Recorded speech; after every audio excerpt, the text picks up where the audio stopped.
Bonjour, bonsoir tout le monde, bienvenue dans ce nouveau Vrai ou Faux. Une anecdote étonnante te sera racontée, est-elle vraie ou fausse? À toi de le deviner, dis-le moi dans les commentaires, la réponse te sera donnée en fin de vidéo. C'est parti.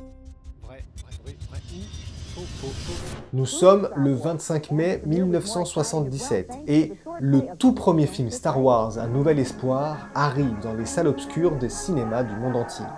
Véritable carton, il fera rentrer dans la légende le réalisateur George Lucas ainsi que les acteurs qui ont participé à la réalisation de cet univers dantesque qui continue encore d'exister plus de 40 ans plus tard.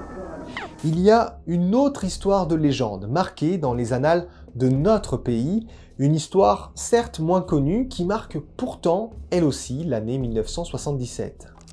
Elle est liée à un homme du nom de Hamida Djandoubi, né à Tunis le 22 septembre 1949 et qui sera condamné à mort en France le 10 septembre 1977 à Marseille pour avoir tué son ancienne compagne de 21 ans.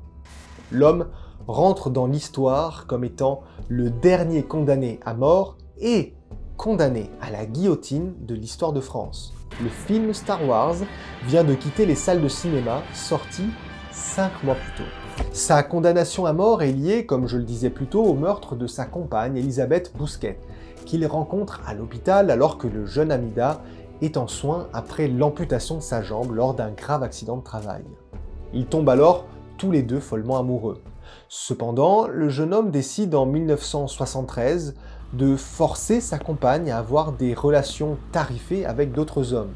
Heureusement, la jeune femme se rebelle et porte plainte pour proxénétisme, et Hamida finit en prison pour plusieurs mois.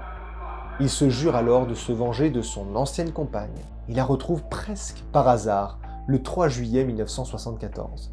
Après de nombreuses séances de torture dont je vous épargne les détails, il finit par la tuer et la laisse dans un cabanon servant de maison de passe de fortune.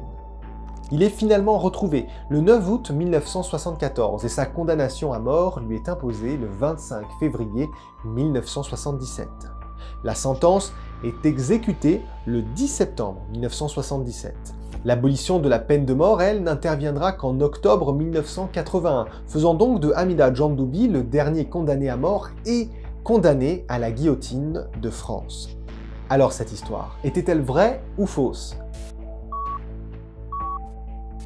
Eh bien oui, cette incroyable histoire est totalement vraie. Imaginez-vous donc, alors que certains rêvaient déjà d'un monde lointain, très lointain, peuplé de pouvoirs de la force et de chevaliers à l'épée laser, on peut encore se faire condamner à mort, et surtout avec une guillotine. J'espère que vous avez apprécié ce nouvel épisode. Je vous dis à très bientôt pour un nouveau Vrai ou Faux.